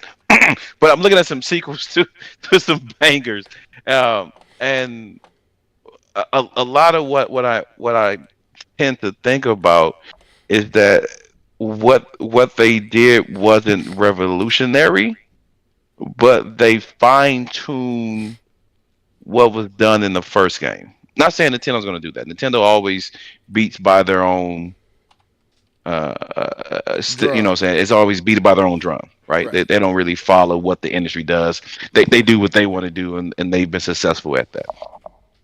But when thinking about impactful and thinking the sequels, because Breath of the Wild is going to be a sequel, it's not going to be like how Skyward Sword and some of the other games were. They were kind of their own. It was quote unquote like a continuation of the story, but they were their own type of thing, right? Is that correct statement? Yeah. Okay. Just make sure I'm not Zelda lore, so I don't really know it that much, but I do figure that they weren't direct sequels of each other. Maybe there were somewhere in there, but beyond the point. Anyway, but what I think about those, what they did most was refine mechanics and things and gameplay elements and scenery for the game that was before. The only sequel, not only, let me not say that. The sequel that I think changed the game the most, because they were looking at doing bigger and better, was Uncharted 2. Uncharted 1 to Uncharted 2. That was mind blowing. But Uncharted 1 wasn't a banger. Uncharted 1 was a decent game, a pretty good game. But so they had to do more to make it a banger. So I don't know if that even qualifies, because it wasn't. It was a good game. It wasn't what I would clarify as a banger. So I, even from Witcher 1, Witcher 2, even Witcher 2 to Witcher 3, Witcher 3 became the banger. Witcher 2 was a good game. Witcher 1 was a pretty good game too, but Witcher 3 was the one that was supposed to change all the rules and try new things and cap off the story, and their intentions was to make the greatest game ever. So I don't know. I feel, and this is my gut feeling, and I'll go with this. I feel that Zelda, the Tears of the Kingdom may be the most refined and polished Zelda game ever made. But I don't think it's going to be the most innovative, or maybe even the most impactful. But I think it's going to be the cleanest, and it's going to be the most polished, and probably maybe the best. But I don't see it being impactful. If you get what I'm trying to say. Yeah. So that's my thoughts. Okay. All right. Okay. Mr. Norris.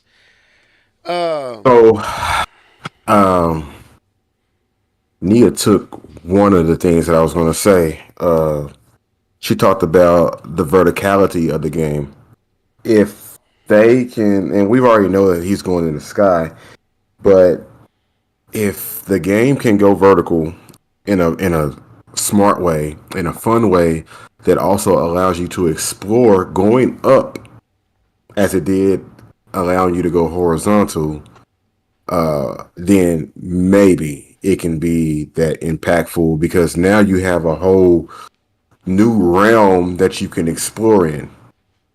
You know what I mean? You have a whole new realm. Not only can you do all of the things that you were doing in the first game that everybody loves so much, but now imagine going up in the sky, and now you have to deal with the wind.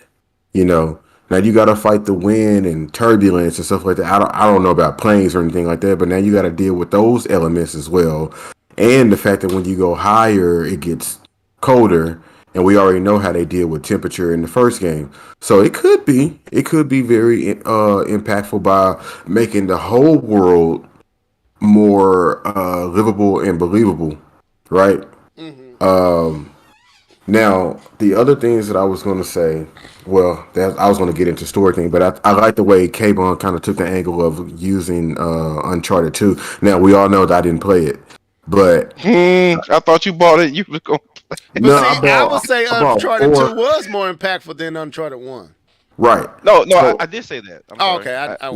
He did say what I said was Uncharted 1 wasn't a banger. Is what I was saying. Right. Okay. So they had to step up their game. Okay. Go ahead, Pete. My bad. So when you think about that game, nobody talks about Uncharted. No. When Uncharted 2 came out, it's either you talk about Uncharted 2 or you talk about Uncharted 4. You know what I mean? Yeah. Will Tears of the Kingdom, will we even mention Breath of the Wild again? Probably, just to say. You know, but you know what I mean? Like, if it's really going to be that impactful, will it? You know what I mean? That's true. And because, like, Mario Galaxy, in my opinion, was a perfect game. It had the perfect amount of well, I can't remember the main hub that you ran around in. It had the perfect. It was the perfect balance of the amount of games that you had, and then you got into Mario Galaxy 2, which theoretically was a better game, but I think it was too big. I think it was too big. I agree. I got tired of it before I got to the conclusion. I can say the Exactly. same thing. Dare I say the same thing with God of War, Ragnarok. It was a dope Yeah, right. game, but I got tired of it before I got to the conclusion, which was not the case with the first one, with the first entry of that series, that saga. So So it's all about that balance, you know. Will that game make, you know, because the last game, and I guess I want to talk more about this one in your second question, Ocarina of Time and Majora's Mask. yeah, So I'll talk more about that one because Majora's Mask holds a special place in my heart as a Zelda game. But I just, to me, when you say impactful, one of these games is not going to be talked about. You either give credit to Breath of the Wild and say, man, everything that was wrong with Breath of the Wild that I didn't even know what was wrong, they fixed it in Tears of the Kingdom. You know, I could do everything I did in Tears of the Kingdom. I mean, Breath of the Wild plus. But if it gets too big, if it gets too long, then that's when you start chipping away at your impact. You right, know, because Breath of the Wild had the perfect balance of gameplay elements that you face in the gameplay. We're not gonna touch story, but I was gonna say exploration, but yeah, exploration, yeah, yeah. because So that's all I gotta say. so I'm gonna say no. It won't have. I don't think Tears of the Kingdom will have the. Well, let me not say no. I would say it's gonna have a hard time having as big of an impact as Breath of the Wild because it won't create those first. It will have first, but certain first, like I remember in Breath of the Wild when you first come to the Great Plateau and you look over and then you're like, man, I want to go over there. And then you actually get off the plateau and you be like, man, I wonder what's up this hill. Man, I wonder what's all the way over there. You just go over there and you just discover stuff like that was a first. And like Nia said, the vertical exploration just like the horizontal. Like you can go up just as far as you can go wide, you know, and that created a level of intrigue and what's over there, what's over there, what is over there, and you find something that you just wasn't expecting, a shrine or some stacked this or some statue or a whole nother island with birds, and then you get to the what was the dragon, like what was they called it with the electricity over there? What was that spot? I know what you're talking about. I can't think. Yeah, of I the can't name. think of the name of it right now. But It anyway, was floating in the sky. yeah, when you get over there, Yeah. it's going to tie a lot into Tears of the Kingdom. I don't think they will be able to match that, and because of that, it will not be able to match the impact. But going into Nia, the first time you see the Lionels, the first time, like when you first see it, like my first time, I forgot where I was, but I was coming out of, and it was a whole bunch of ruins and all this, and I walked into this like pasture, and it was standing off in the distance, and whoever I was with told me not to go up there. There's something up there you don't want to mess with. So I went up there. Then when I get to the Zorons, and I had to go beat the Lionel for them, and you go on a special mission for them. You fight that like. I don't think Breath of the Wild. Well, I'm not gonna say Tears of the Kingdom can't create those moments because I think they can. And this is kind of going to our second topic. So I'm gonna say it's gonna have a hard time being actually more impactful than Breath of the Wild. Oh, can I say one thing Go before ahead. you continue? It also runs the danger of being too samey. If it Right. feels like you're playing the same game, people are going to complain. Right. So impactful. I'm a lean towards not likely. Right. I think we all kind of like this will not be like K-Bum said. This won't have his Uncharted 2 to Uncharted situation because, like we all said, Breath of the Wild was a phenomenon. It was a hit. So, unlike Uncharted 1, it was cool. It was a good introduction to the PlayStation, but Uncharted 2 is where everybody really talks about Uncharted. Is Uncharted 2. Yep. That's really the beginning of that series. So far as its success, because that's what made me buy the PlayStation 3. And Uncharted 2 was my favorite game of that generation. Over anything on Nintendo, over anything on Xbox, Uncharted 2 was my game. And it made PlayStation 3 my system of that generation. Over the Wii and whatever the Wii U was, and the 360 and the Xbox One. I mean, and the 360, Gears of War was up there, but Uncharted 2 is my game. Like, that's the game that I still get chills like Breath of the Wild gave me. So, but let's go to the second part, which I do believe it has a strong possibility of being is way better. And if it's way better in the light that I'm thinking, that may help it be more impactful. So do y'all mind if I go first on this part and then I bring y'all in? Go for it. The problem with Breath of the Wild, for everything it had going for it, it had certain things that was Zelda staples not going for it. The shrines never touched dungeons. The boss battles never felt as epic and memorable as what you fought in Ocarina of Time or Wind Waker or even Twilight Princess. So the final boss battle was me and Keith said it was an absolute letdown, right? You didn't have your epic battle with how am I forgetting this dude's name? Ganon. You didn't have your epic showdown with the Ganon you want to face off with, not this whatever that Calamity Gammon nonsense. That was weak.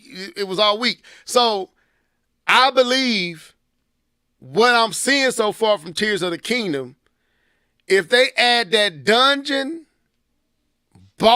unique boss battles, not these Calamity bosses, but actual, for real, formidable bosses, not using Lionels all over the place, you could tell that Breath of the Wild really had ran out of inspiration for the bosses and the challenges. Like when you go into Shiny, you had to fight the robot or whatever it was, and you know all that type of stuff, and the what was those the creatures that you had with the glowing, what were they called? The with the octopus legs looking, what was they called? What was those things called?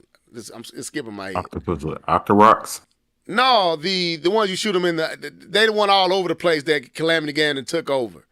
The Sheikah technology that they took over. The Guardians. The Guardians. There, I couldn't think of the Guardians and all that.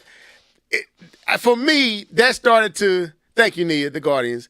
That started to get long in the tooth in Breath of the Wild. Like as you met the first and second and third, and you finally got over the terror of experiencing one for the first time when you was really weak, and then you get your arrows and you get powered up to where you can handle them. It wasn't nothing. I toyed with them. You see what I'm saying?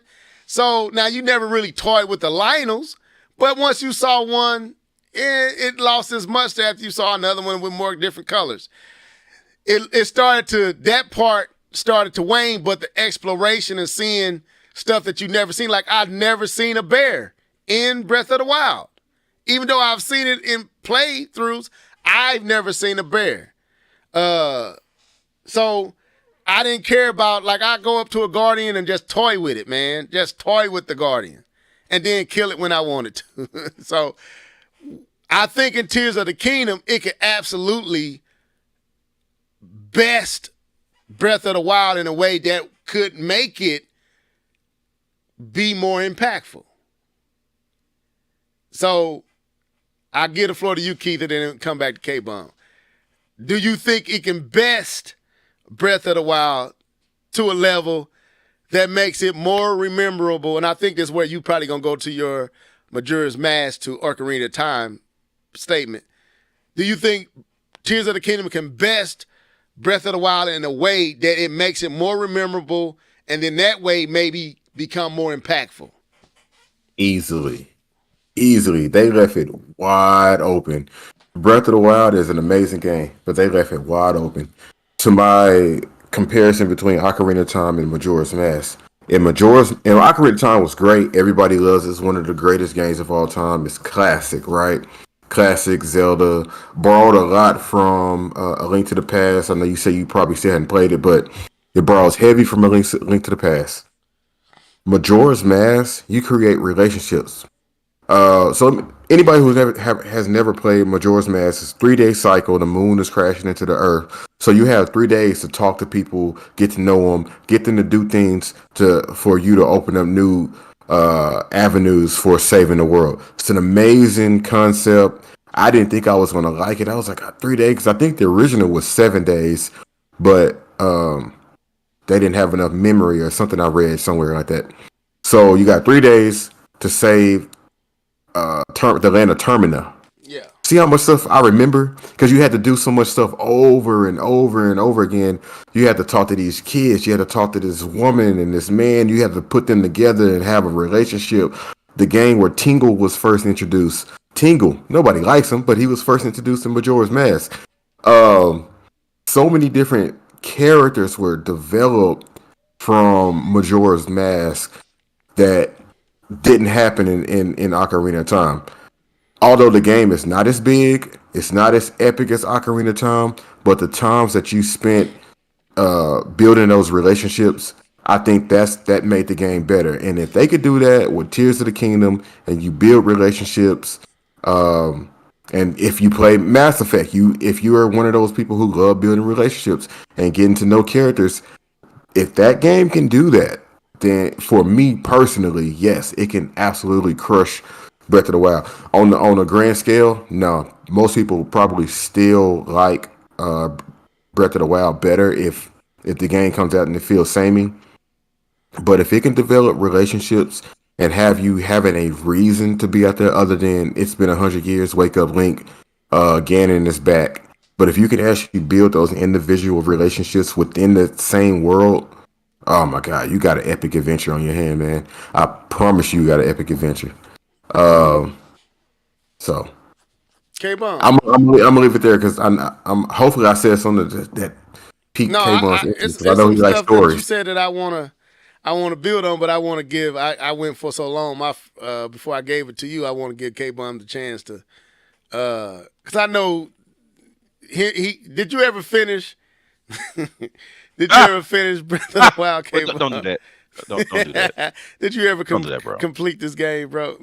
Don't do that, bro. You know the answer, man. Don't do that, bro. You ever finished Metroid? Keep talking to me. Oh, wait a minute. You want to be like that? Why you have today? to do that? What's that? Why you have to do that? At least I got to the final boss now. I got there. I'm looking at him. What about Sifu? What about Sifu? You finished that too? I ain't finished Sifu Okay. at all. All right. Go ahead, Here we Gabe. go. All right. But it is your floor, my friend. Thank you. All right. So continuing my conversation that I said earlier, and I was saying about them refining, because I believe how many. Let me ask this question. I guess how many Zelda games were built off of the same engine of the previous Zelda game? Many. Many of them was built off the same. Like it was the same engine. They didn't just redo and kind of did their own thing new. Like they just, because I thought, from my understanding, I thought Zelda kind of did things new from the one game to the next, instead of, because this game is built exactly on the engine from Breath of the Wild. I mean, technically, I think Majora's Mask is the only sequel that I could think of as far as like the 3D. I know there's the Spirit Tracks.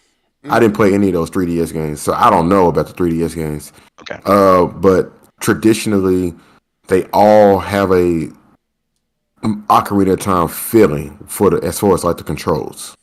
But as far as like art styles, like Nia was bringing up, art styles, different gameplay mechanics, but they all still had that same core Ocarina of Time gameplay. Even Breath of the Wild. I would say Ocarina of Time and Majora's Mask definitely created off the same engine, and maybe some of those, like he said, spirits tracks, and then some of those 2D older school, they may follow a samey look, but for the most part, Nia is right. They mostly follow their own art style. But Missouri Mass was actually leftover stuff from Ocarina of Time. You know, they built it into something else. So Got it. Got it. yeah. Got it. So this game is fully built on the last one, right? And so to me that gives it a little bit of a difference, even when comparing to previous Zelda game. And so that makes me lean towards that they, instead of spending time creating the engine, creating the gameplay, creating even the graphics, unique graphics, that they can utilize a lot of assets that they've already have, right? And use the time to fine tune it, right? To fine tune the game to get it to this level of excellence. And that's why I think that this may be the best Zelda ever, personally.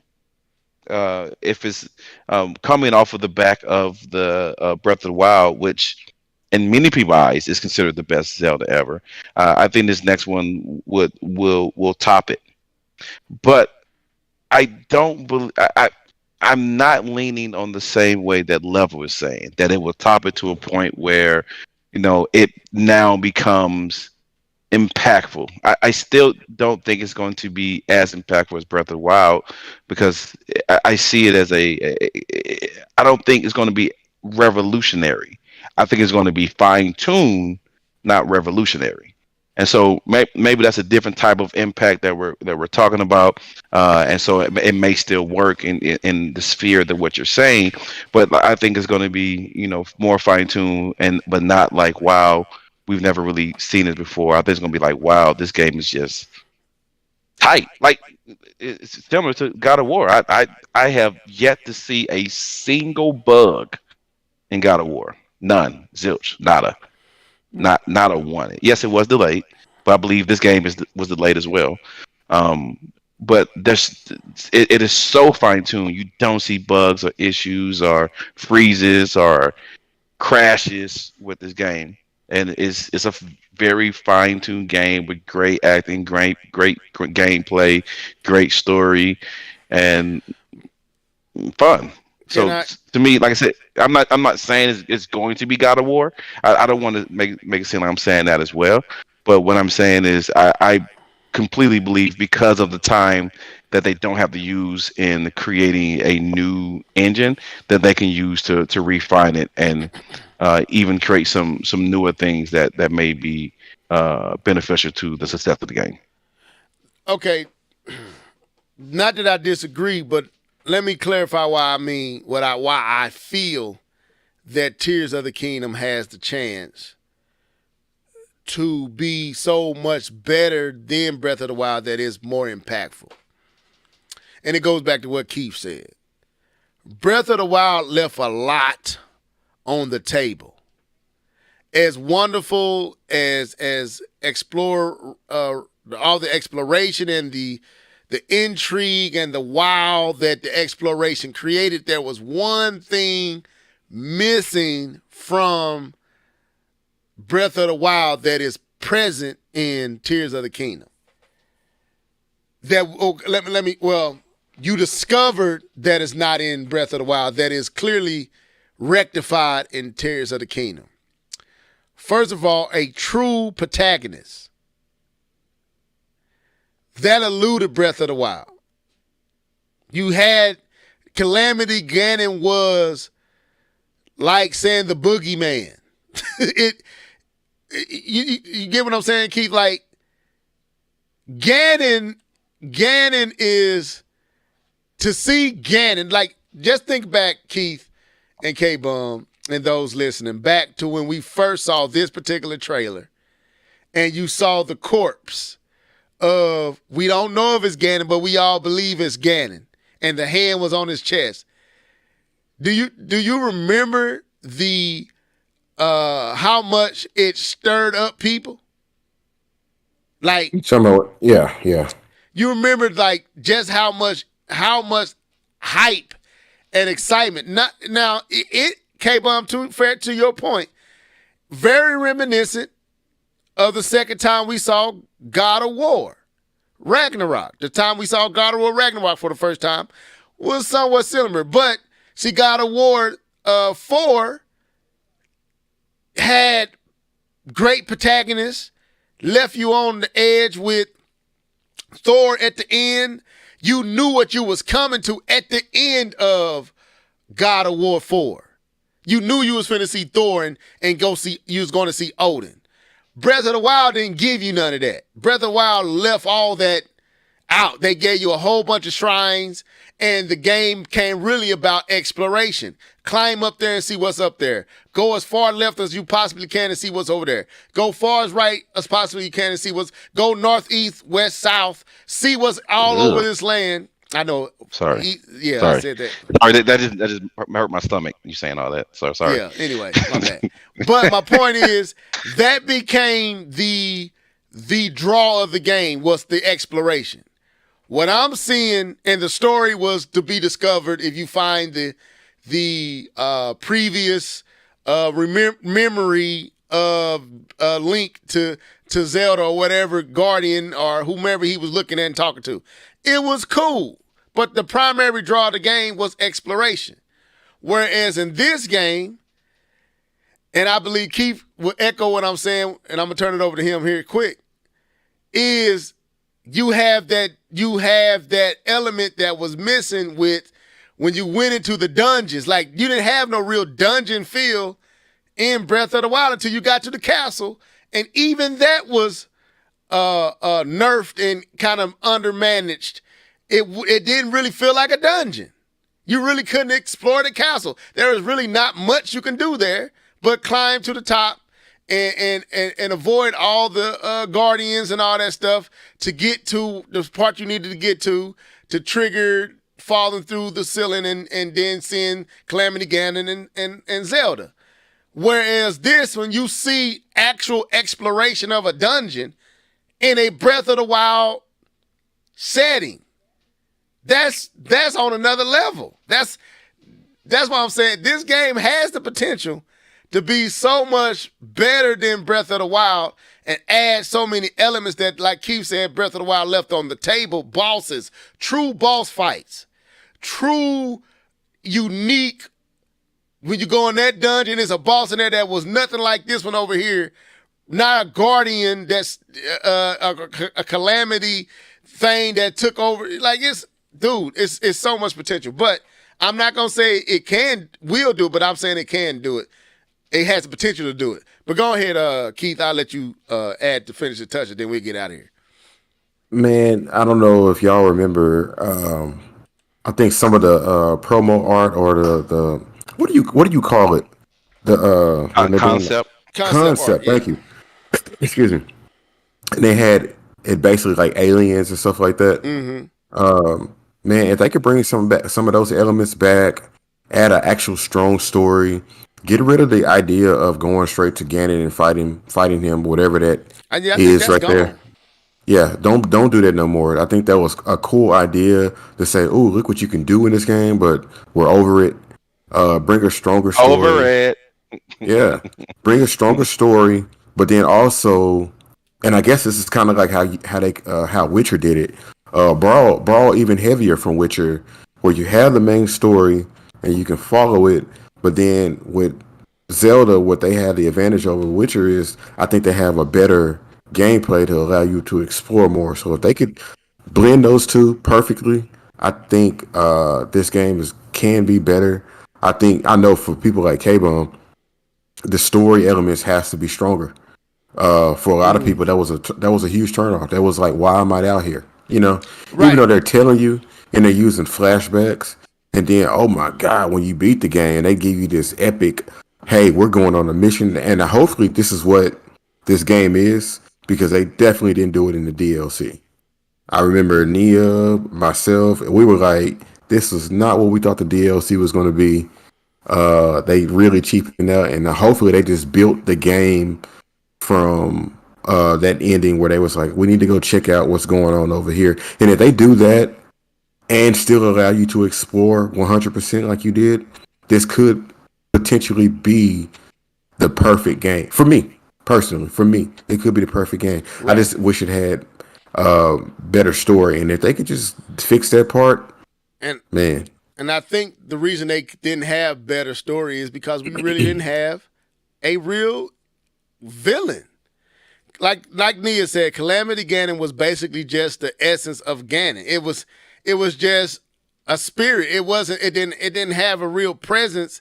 And you thinking, okay, when we get here, you know the tried and true how when you encounter Ganondorf and Ganon for the first time, it's an experience within itself where that was really lacking in this game. Like when Skyward Sword, Keith, when you first play against what's his name, where Ganon comes from, the demon, Demon King. I know you're talking about. I can't think of his name. Dang it! Why am I forget? Why when I had it right on the tip of my tongue, as soon as I'm about to say it, I forget. Demos. Oh, like yeah, that sound good. That sound good. Skyward Sword. What's the main boss in the Skyward? The antagonist in Skyward Sword is anyway. That Demise. I knew it was. Nia, we gotta get my act together. But Demise, when you first encounter Demise and you get the whole epic and showdown with him, when you first encounter Ganon in Ocarina of Time and he knock you over and he rides off with Zelda, you didn't get none of those experiences that adds to the story in Breath of the Wild. You just trying to remember stuff. And you going all over the place trying to find these memories. When you finally get to the end, it was kind of, and when you get to all the beast and all that stuff, and you get in there and you fight the spirit, another spirit of this same boring kind of just look like pieces of the divine beast that you was in. It didn't feel like an actual boss. Like the Lionels were the most boss-like bosses in the game.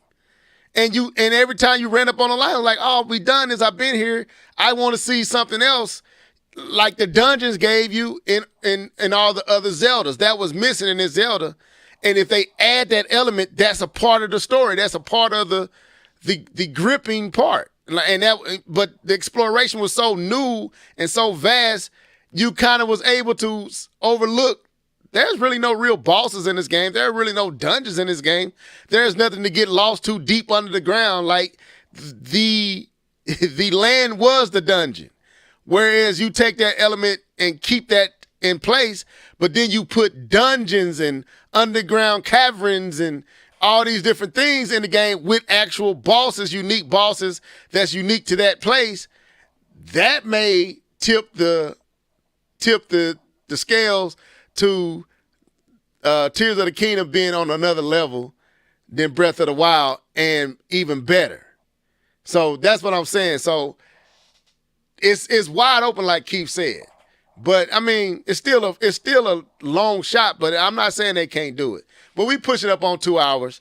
I wasn't expecting to be here that long, and I'm trying to keep us on truth. But any other thing to this last topic, and then we can get out of here. All I know is I am extremely excited to play this game now. Thank you, Level. Gosh, I wasn't even thinking about this game. But now I'm excited. I'm like, oh, man, if they could just do this story. My God, I'm finna go watch some videos. But anyways. Yeah. I told you, like, there's not too many games that had me as gripped as Breath of the Wild, and what I'm hoping in Tears of the Kingdom, and God of War 2, God of War Ragnarok, Uncharted 2 to the trash, Uncharted 3, because Uncharted 2 had me anticipating Uncharted 3. And what Uncharted 3 lacked was the exploration and unique dungeons, or what you call that, K-Bun, when you going into the, that crawling into little secret underground caverns and dungeons and temples and all that stuff. Like Uncharted 2 had that in droves, whereas Uncharted 3, you go into a mansion. Like, you can't take me to a Mayan temple that was in the middle of the mountain, and you climbing on big old bells and all this stuff. And then the biggest thing we go to is a mansion? Like, really? A mansion? Bro, you get out of here. So I'm hoping that Tears of the Kingdom is able to recapture that. Boy, I ain't seen Wii U in a long time. But so anyway, we can end it right there. I hope y'all enjoyed this show on tonight. K-Bump 20, Keith Norris. Any final words, my friends? Go watch the last I paid attention. Oh, That's my final word. K-Bump, I was here. I was here for it. I was here for it. Well, that's good that you paid attention. But I think, bro. I really do think, dude, that you might actually like, I think you actually would like Tears of the Kingdom, bro. I think you might like that one over Breath of the Wild. Don't give up on it. Don't give up on it. That exploration. Yeah. I think it's going to be more there this time. There's a lot of, if you wasn't into just the exploration for exploration's sake, I can see why Breath of the Wild didn't give you that, give you what you're looking for. But I believe exploration with dungeons, like if I go over a hill and I see a dungeon, I can go up and then go into that dungeon, and it's like they treat dungeons in Twilight Princess and Ocarina of Time. Ooh, bro. Because that's what set Ocarina of Time to get apart from every other game that I played was the dungeons in Ocarina of Time was unlike anything even since it came out. Ocarina of Time took you on some places. And to this day, even though Breath of the Wild I had a lot of fun, I still don't say it's better than Ocarina of Time. I think Ocarina of Time is still my favorite Zelda game. But Breath of the Wild is nipping on his legs. So if Tears of the Kingdom can give me that dungeons itch, scratch that itch, and give me some epic boss battles, yeah, I think it got the chance to supplant Breath of the Wild and actually be more impactful. But Keith, anything else? No, man, great show. I'm about to go put these boys to bed. Man, you got me hyped. So, yeah, I can't wait for this. I did want to tell you that I did ended up restarting Breath of the Wild on the hard mode. Oh yeah? No, I ain't doing that. Yeah, I put that down. Yeah, you got regular. If you thought that your weapons were breaking before, no. Yeah. Nah, dog. You can have that. When I boot it back up, when the boot gets back booted, it's gonna be on normal mode. And my whole mission is to go to places, and I really don't have to reboot it. You really don't. I could just start and just go to them places. That's probably what I would do. I probably won't restart over. I'm just gonna go to them places I haven't been, that I've been wanting to go to, and see what's over there. But I did start that DLC stuff. I did start that journey, so I may pick up there and see if I can finish that and get the motorcycle and all that. I stopped caring once I realized the Calamity Ganon was what it was. It took all it zapped all this is how y'all conclude this. It messed it up for me.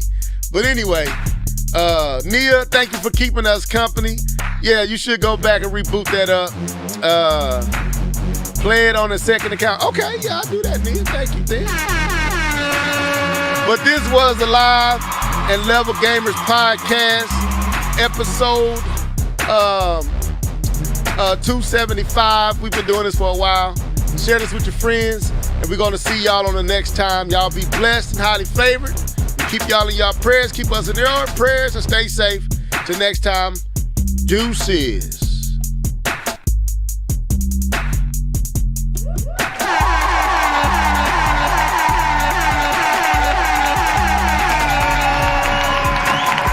But we got smashed, bro.